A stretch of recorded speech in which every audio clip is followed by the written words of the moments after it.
आदाब, स्वागत है आपका कलम लोग की एक नई पेशकश में। आज हम मौजूद हैं राष्ट्रीय जनता दल के नेशनल ऑफिस न्यू दिल्ली में। आज यहाँ बक्सर के लोकसभा एमपी सुधाकर सिंह ने एक प्रेस कॉन्फ्रेंस रखी है एक मुद्दे को लेके। मुद्दा ये है कि बिहार में सरकार द्वारा किसानों की ज़मीन पर कब्जा किया जा रहा है और उनका जो विरोध कर रहा है, उन पे नकली एफआईआर दर्ज की जा रही है। इसी मुद्दे को लेकर सुधाकर सिंह ने आज प्रेस कॉन्फ्रेंस रखी है। आइए चलिए जानते हैं कि वो क्या कहते हैं। आप सभी इलेक्ट्रॉनिक और प्रिंट मीडिया के साथियों का राष्ट्रीय जनता दल के राष्ट्रीय कार्यालय में स्वागत करता हूं। जैसा कि आप जानते हैं कि जब से नरेंद्र मोदी जी की सरकार बनी है, धरती और संसाधनों पे कब्जा करने का होड़ मचा हुआ है। और जब से भारतीय जनता पार्टी की सरकार आई है बिहार में, ऐसा देखा जा रहा है कि ज़मीन के ऊपर उनका जो है कब्जा करने का गहरी साजिश है। टाउनशिप प्लानिंग में भी हम लोग देख रहे हैं। और अभी जो पिपरा कोठी में पूर्वी चंपारण में आपने देखा कि साढ़े 17 एकड़ ज़मीन को उन्होंने कब्जा कर लिया है। कब्जा मैं इसलिए कह रहा हूं कि 2013 का जो ज़मीन अधिग्रहण नियम है और उससे पहले जो 1894 में ब्रिटिश हुकूमत ने जो किया था, उसको बदलाव करके किया गया था। और ज़मीन के मालिकों का उनका जो है सपोर्ट जब तक नहीं करेंगे, जब तक उनको समर्थन नहीं करेंगे, तब आप ज़मीन कब्जा नहीं कर सकते हैं। इसी प्रकरण में आप देखिए, तिनखतिया सिस्टम के खिलाफ महात्मा गांधी जी ने भी आंदोलन किया, हमें आज़ादी मिली। और वही फिर से दोहराया जा रहा है बिहार में, संसाधनों के ऊपर कब्जा, ज़मीन के ऊपर कब्जा। इन्हीं को लेकर जो हमारे लोकप्रिय सांसद बक्सर के माननीय सुधाकर सिंह जी वहाँ पे जब उनका आवाज़ बुलंद करने गए, तो किस ढंग से एफआईआर किया गया, इन सारी बातों को लेकर आज आपके समक्ष, आपके सौजन्य से बिहार और भारत के जनमानस के सामने संबोधन करेंगे माननीय सुधाकर सिंह जी। सभी लोग को नमस्कार। यह भारतीय इतिहास का सबसे दुखद और काला पक्ष होगा जिस चंपारण की भूमि से देश के किसानों की आज़ादी की लड़ाई की शुरुआत होती है और ब्रिटिश हुकूमत को भारत से बाहर जाता है। उसी चंपारण की धरती पर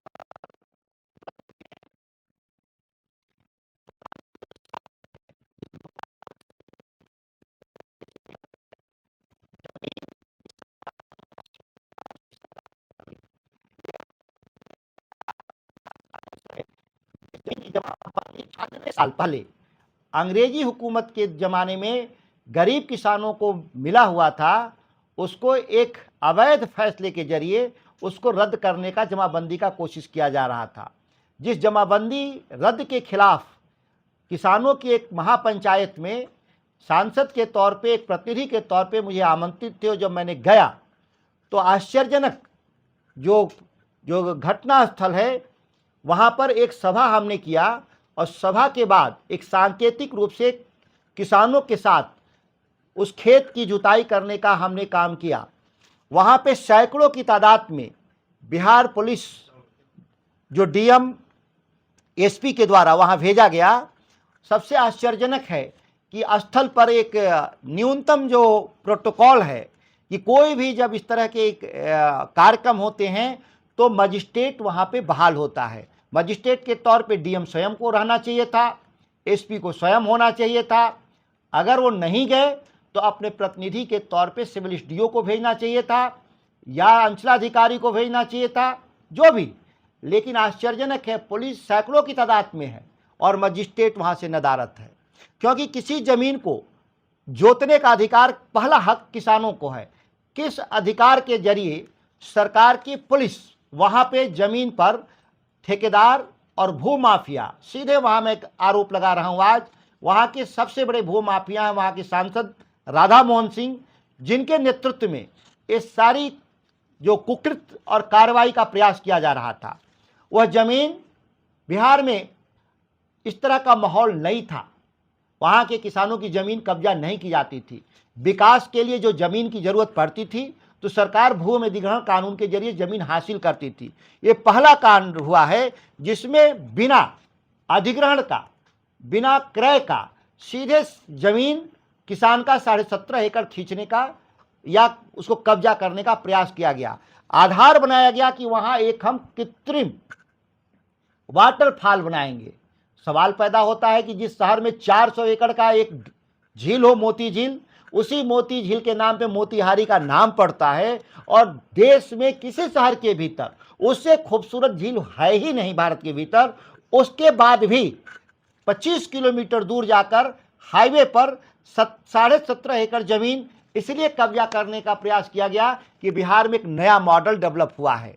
आप देखे होंगे ईसा फाउंडेशन को 1 रुपया में शमशान दिए गए, अडानी को 1100 एकड़ जमीन 1 रुपया में दिया गया। क्योंकि सरकार के पास पैसे नहीं है, बिहार सरकार के पास आर्थिक रूप से दिवालिया है, शायद आपको जानकारी है या नहीं, वहां ट्रेजरी बंद कर दिया गया है, वहां पे आर्थिक रूप से दिवालिया सरकार हो गई है, तो उसको जमीन खरीदने की, अधिग्रहण करने की कैपेसिटी नहीं है। लेकिन विकास के नाम पे किसानों की जमीन जबरदस्ती कब्जा का ये शुरुआत जो पिपरा कोठी से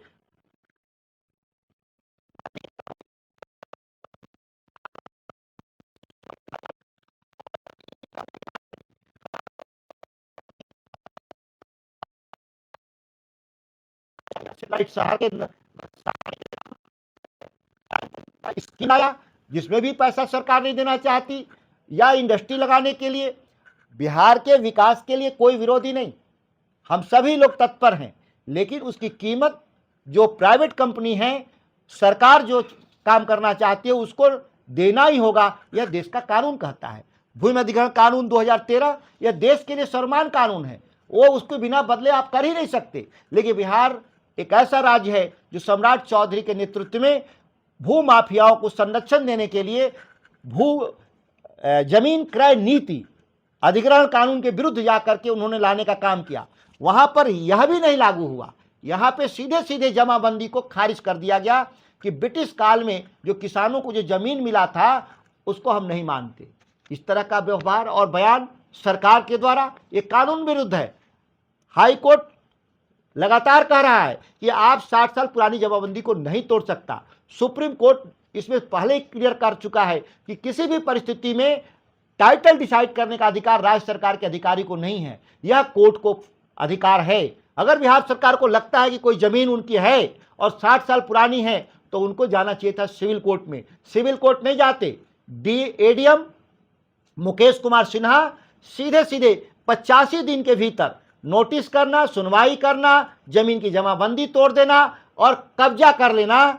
और जब किसान जब जाते हैं विरोध दर्ज करने 22 जून को, जब वो कब्जा करके 23 जून को जाते हैं तो लाठीचार्ज करता है किसानों पर। 38 किसानों को एफआईआर दर्ज करता है, दर्जनों लोग को जेल भेज देता है। जब किसानों का बुलावा हुआ एक सांसद के तौर पे और किसान एक परिवार के नाते, जब मैं 3 जुलाई को जाता हूं तो देखने वाली घटना हतप्रभ करने वाली है। मेरे पर एफआईआर है। आश्चर्यजनक रूप से सरकारी कार्य में बाधा, लेकिन एफआईआर कौन दर्ज करता है? सरकारी अधिकारी नहीं, एक कर्मचारी नहीं, ठेकेदार का वहां का जो मुंशी है उसके वो दर्ज करता है गैरकानूनी तरीके से।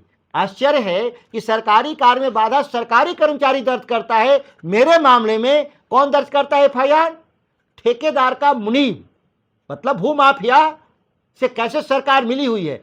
जब वहां घटनास्थल पे डीएसपी थे, इंस्पेक्टर थे, दरोगा थे, 125 पुलिस थी और सिविल एडमिनिस्ट्रेशन के और भी कर्मचारी थे जिनको मैं नहीं पहचानता, उन लोगों ने क्यों नहीं एफआईआर दर्ज किया? दूसरा क्या आरोप लगाया मेरे पर कि वो कहा कि हम गला दबा के मारने का प्रयास कर रहे थे। भाई इसके लिए तो वहाँ सैकड़ों मीडिया कर्मी थे, जैसे आप आज हैं, इनसे ज़्यादा तादाद में वहाँ मीडिया कर्मी थे। फेसबुक लाइव चल रहा था और 125 पुलिस अधिकारी हाथ में दही जमा था, उन्होंने क्यों नहीं वीडियो बनाया कि हम किसी का जान मारने का प्रयास कर रहे हैं? तीसरा आरोप क्या है? हमने 35,000 पॉकेट मारी किया। ठेकेदार के पॉकेट से हमने 35 देश का एक सांसद आंदोलन में जाकर पॉकेट से हजारों की तादाद मीडिया और फेसबुक लाइव है, यह करने वाला स्थिति है। क्या बिहार के भीतर और देश के भीतर किसानों के साथ गुनाह है? माननीय स्पीकर महोदय से मैं आज मिलूंगा, ये विशेषाधिकार का मसला है। आंदोलन में जाना क्या गुनाह का काम है?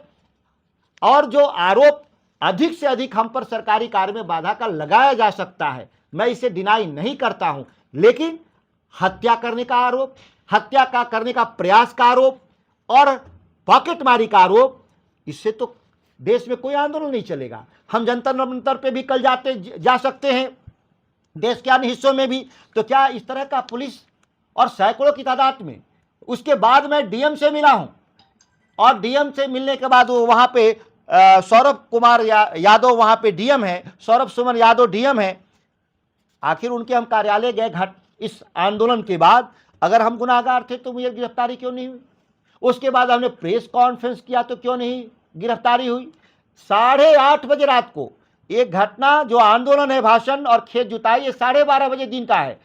कौन ऐसी परिस्थिति थी कि 8:30 बजे रात को एफआईआर दर्ज किया जाता है?